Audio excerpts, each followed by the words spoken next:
Welcome back.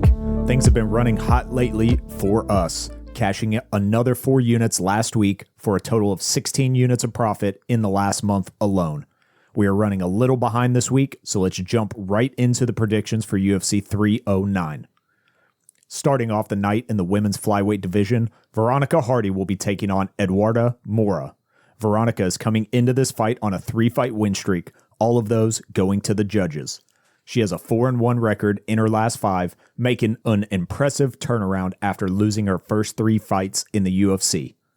Eduarda has a 10-1 record with 8 first-round finishes. She suffered her first professional loss to Diniz in her last fight, which is one of only 2 decisions in her career. She is moving back up from strawweight for the first time in 2 years, likely because she has missed the 116-pound limit in both of her UFC bouts. At the books, Hardy is a small -150 favorite, but the model sees her with a much larger edge at -227. If Moura is able to wrestle effectively in this fight, she could be a good underdog play. Next up, Oban Elliott will be fighting Bassil Hafez at 170 pounds. Oban is currently on a 7-fight win streak, with the last 6 all going to the judges. Both of his professional losses have come by TKO, but Hafez isn't known for his KO power. Bassil has gone 3-2 in his last 5 fights. In his last loss, he was able to fight JDM to a split decision, earning them both a Fight of the Night bonus. He has never been stopped and only has a single unanimous decision loss on his record. The bookmakers have Oban as a -220 favorite, and the model is on the same side at -112. I'd be surprised to see this fight end early, and I expect Elliott to win the grappling exchanges if it goes there. Our next fight also takes place at welterweight, with Micky Gall facing off against Ramiz Brahimaj. Gall has looked subpar in the UFC with a current record of 6-6, riding a 3-fight losing streak. He has finished 5 of his 6 promotional wins by submission, but otherwise he's likely to lose a decision. Ramiz also hasn't looked good, going 2-3 inside the octagon. He has also withdrawn from 2 of his last 3 scheduled bouts.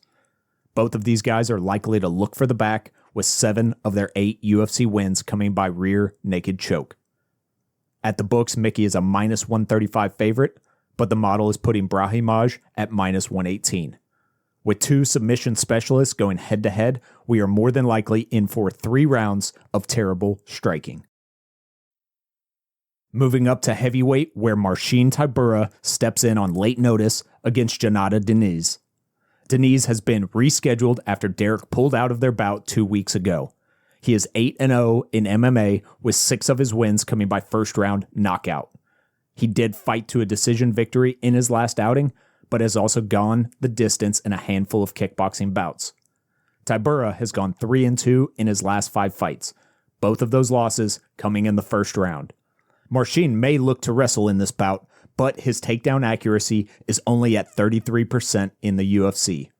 This fight is a near pick'em at the books, with Tybura slightly edging it out at -115. Our model has the odds a little wider, showing Marcin at -162. Diniz has shown decent takedown defense so far, but Tybura could potentially wear him down against a cage and win on the scorecards. Coming up next, we see Jim Miller versus Damon Jackson at lightweight. Jim has been around for a long time and has had 44 UFC fights since October of 2008. He has gone 3-2 in his last 5 fights, finishing all 3 of those wins and earning 2 performance bonuses. He is 41 years old, but despite his age, he hasn't been finished in nearly 6 years. Damon has gone 2-3 in his last 5, but this will be his first fight up from featherweight since 2014. He has had 15 pro wins by submission, but has only earned 2 of those in the UFC. At the books, Jackson is a small -150 favorite, and the model is right in line with that at -136. Jim may be getting older at 41, but he still has fight left in him. I am very interested to see how Damon looks at lightweight. Next up at 185 pounds will be Chris Weidman and Eryk Anders. Both of these guys are 2-3 in their last 5, coming off a single win each. Weidman is 3-7 since losing the middleweight title in 2015 and was finished by KO in 6 of those 7 losses. Anders is 8-8 in the UFC, finishing 4 of his 8 wins by knockout, the most recent being nearly 2 years ago. The bookmakers favor Eryk here, but only slightly at -127. The model sees it exactly the opposite in favor of Weidman. I have a hard time betting on Chris lately, especially against an opponent with any power. Hopefully he is able to lean on his wrestling and grind out a decision here. Closing out the prelims is our only bantamweight fight of the night between Jonathan Martinez and Marcus McGhee. Martinez is looking to recover from a loss to Jose Aldo in his last fight that ended a 6-fight run. 4 of those 6 wins went to the judges, but the other 2 were second-round TKOs due to leg kicks.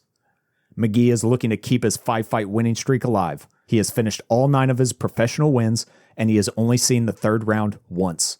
He has looked great in the UFC so far, earning performance bonuses in all 3 of his promotional bouts. At the books, Marcus is a small -151 favorite, but the model thinks that Jonathan can get it done. I am looking forward to this fight and believe that it has fight of the night potential. Mauricio Ruffy and James Llontop will be kicking off the main card at 155 pounds. Ruffy does not like to waste time when he fights. He is 10-1 as a pro, with every fight ending in a knockout or a TKO. He has only seen the 3rd round a single time, where he managed to stop the fight with just 15 seconds left. Llontop was able to secure a contract from the Contender Series just over a year ago. At the time, he was riding a 12-fight win streak, but has since gone 0-2 in the UFC. Mauricio is one of the largest favorites on this card at -900. The model sees it much closer, but still gives him the edge at -133. This is by far the scariest bet that I had to place this week. I'm just hoping that Ruffy has the gas tank to hang in there if the fight goes long. Our last women's fight of the night is between Karine Silva and Viviane Araujo at flyweight. Silva is undefeated in the UFC across 4 fights.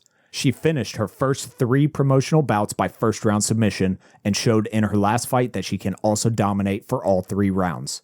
She is currently riding a 9-fight win streak that dates back to 2019. Araujo has gone 2-3 in her last 5 fights, with a 6-5 record in the UFC. In her 11 promotional bouts, she has been to a decision in 10 of them, with her UFC debut being the last fight that wasn't a unanimous decision. Karine is a -255 favorite at the books, and the model also sees her with a small -151 edge. Viviane is a difficult opponent to stop, but I think that Karine's ground game will show to be more than enough. Moving up to 185 pounds, where Bo Nickal faces off against Paul Craig. Nickal is still undefeated at 6-0 with 6 finishes. He has stopped 5 of his opponents in the first round and saw a second round for the first time in his last fight. Craig has lost 4 of his last 5 outings and was stopped in 3 of those losses.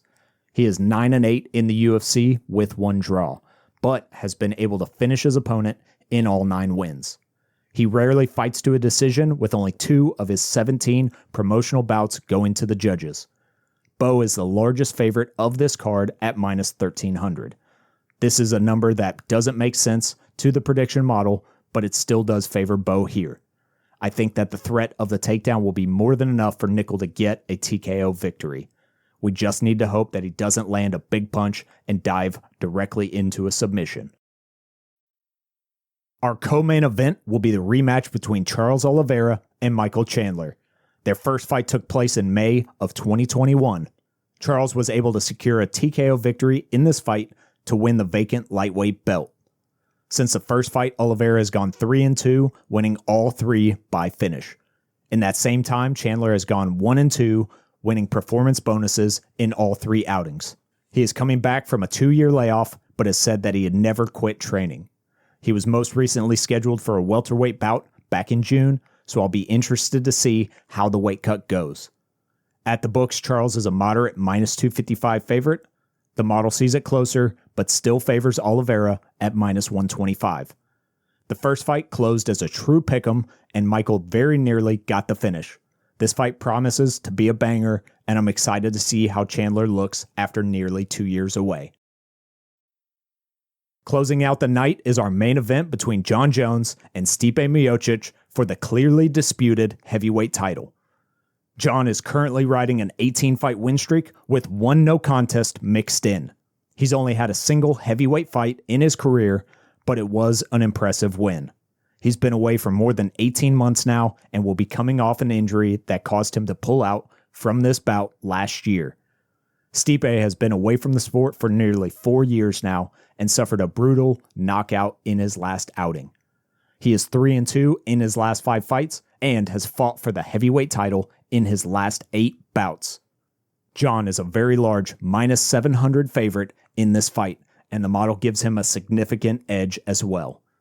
I have no idea what to expect from Stipe after all this time, but rumor is that the winner will defend against Randy Couture during International Fight Week in 2030.